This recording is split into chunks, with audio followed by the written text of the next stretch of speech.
SC ST మరియు minority సంక్షేమం కోసం పెద్ద ఎత్తున ఆలోచన చేస్తున్నాం. Quote reverend Martin Luther King Junior అన్నట్టు నాకు ఒక కల ఉంది. ఒక రోజున మన దేశం నిజమైన ఆదర్శాల స్వరూపంగా ఎదుగుతుందని ఆశిస్తున్నాను. మనుషులంతా సమానంగా సృష్టించబడ్డారు అన్న సత్యానికి ఆదర్శంగా నిలుస్తుంది అని తలుస్తున్నాను. అన్కోట్.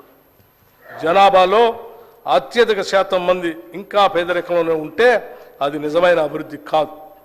మన తెలంగాణ రాష్ట్రంలో గత దశాబ్ద కాలంగా పేదలకి ధనికులకి మధ్యన అంతరం మరింత పెరిగింది. అందుకే రాష్ట్ర సంపద వనరులు ప్రజలందరికీ చెందేటట్లుగా చేస్తామని మేము ఇచ్చిన హామీల్ని ప్రజలు విశ్వసించారు. వారి విశ్వాసానికి విఘాతం కలిగించకుండా పటిష్టమైనటువంటి ప్రణాళికతో ముందుకు సాగుతామని, వారికి నిజమైన అభివృద్ధిని అందిస్తామని ఈ సందర్భంగా మీకు తెలియజేస్తున్నాం. ఎస్సీ ఎస్టీ మైనార్టీ విద్యార్థుల భవిష్యత్తు కొరకు ఏర్పాటు చేసిన గురుకుల పాఠశాలను మరింతగా అభివృద్ధి పరుస్తాం. సొంత భవనాలు లేని గురుకుల పాఠశాలకు నూతనంగా అన్ని వసతులతో కూడిన భవనాలని నిర్మించడానికి ప్రణాళికలు సిద్ధం చేస్తున్నాం.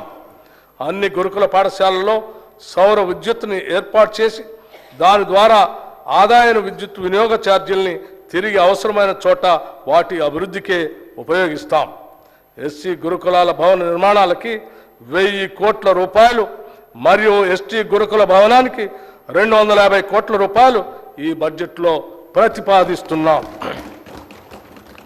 గురుకుల పాఠశాల సొసైటీ ద్వారా నూతనంగా 2 MBA కళాశాలల ఏర్పాటు ప్రక్రియ ప్రారంభించాం. వీటి ప్రతిపాదనలను ఇప్పటికే all India council for textile technical education వారికి తగిన అనుమతి కొరకు సమర్పించడం జరిగింది.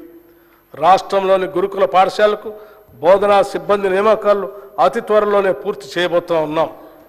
ఎస్సీ సంక్షేమానికి 21,874 కోట్ల రూపాయలు, ఎస్టీ సంక్షేమానికి 13,313 కోట్ల రూపాయలు మరియు మైనార్టీ సంక్షేమానికి 2,262 కోట్ల రూపాయలు ప్రతిపాదిస్తున్నాం.